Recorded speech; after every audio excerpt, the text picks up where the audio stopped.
Hello and welcome to this calculator tutorial for internal rate of return, also known as IRR. To calculate internal rate of return, we're going to be utilizing two different buttons on our calculator. The first one is the CF button. If you've already watched the NPV tutorial, you know how to use your cash flow buttons. If not, we will go over that in 1 second. The second button we'll be using is the IRR button, and that will help us calculate our internal rate of return on our project. So let's begin. You are considering taking on a project. As we did with the NPV button or tutorial, we're going to consider this project to be a piece of machinery.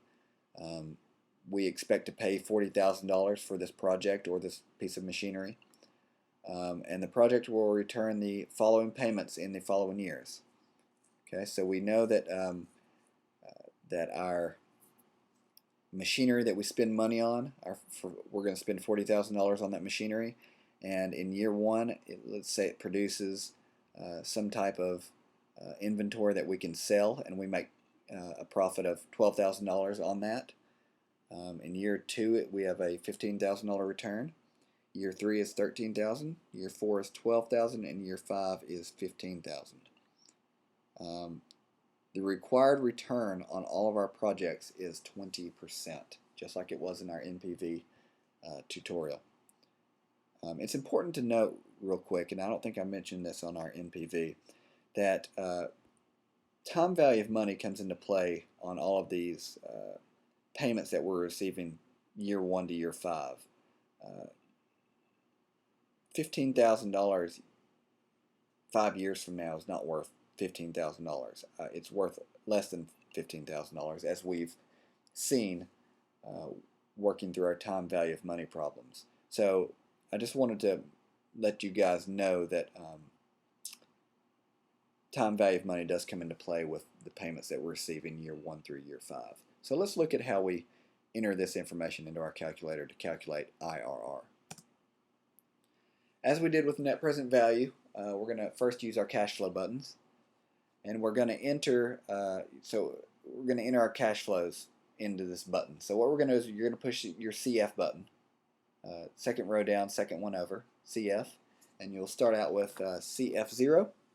Again, we're going to enter it as we did with net present value. So your first CF0 is the amount that you're buying your machinery for, or you're investing in your project. In this case, we're investing $40,000. So our CF0 is going to be $40,000, and it needs to be negative because that's money outflow from our pocket that we're spending on this machinery. So make sure that you go down to the plus minus button at the bottom of your calculator, press that, and then be sure to press enter. Okay, so now that you've locked that in, let's go down to our next button. So hit your down arrow and you should come up to C01. Again, we're going to enter $12,000 for our C01.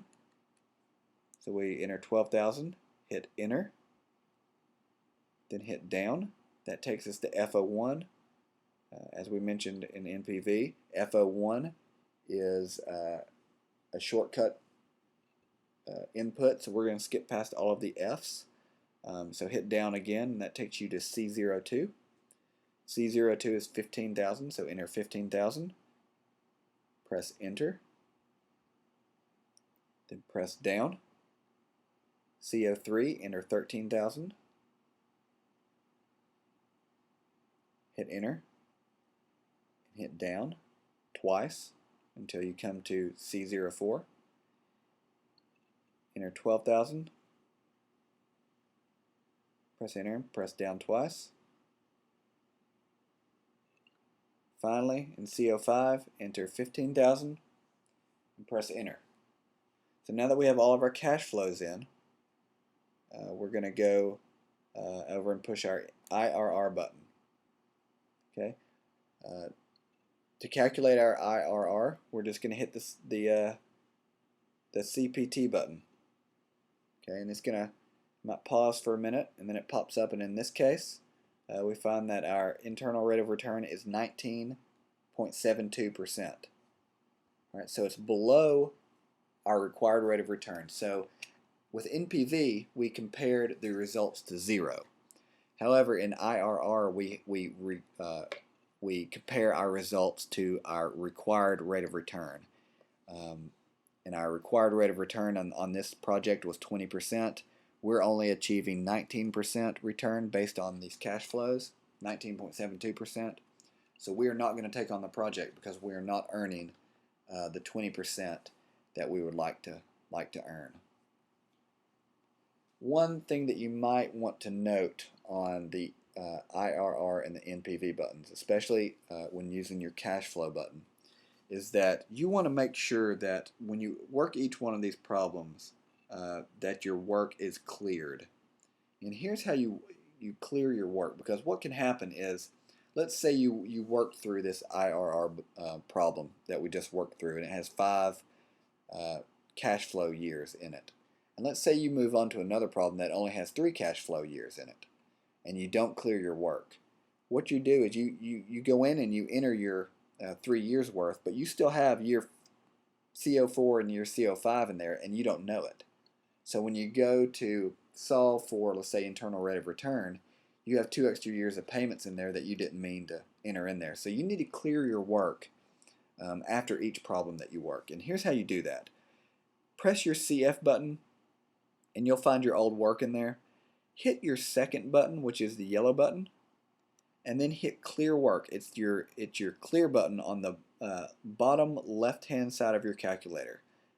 It says CE, and then it's got like a vertical line and then C, but if you look right above that, it says CLR work, written in yellow. That's if you hit your second button, you clear that work. So press your CF button, hit second, clear work, and it'll clear everything out of your cash flows button so that you don't accidentally have information in there that you don't want in there. Once you've done that, you're free to start working on the next problem for cash flows.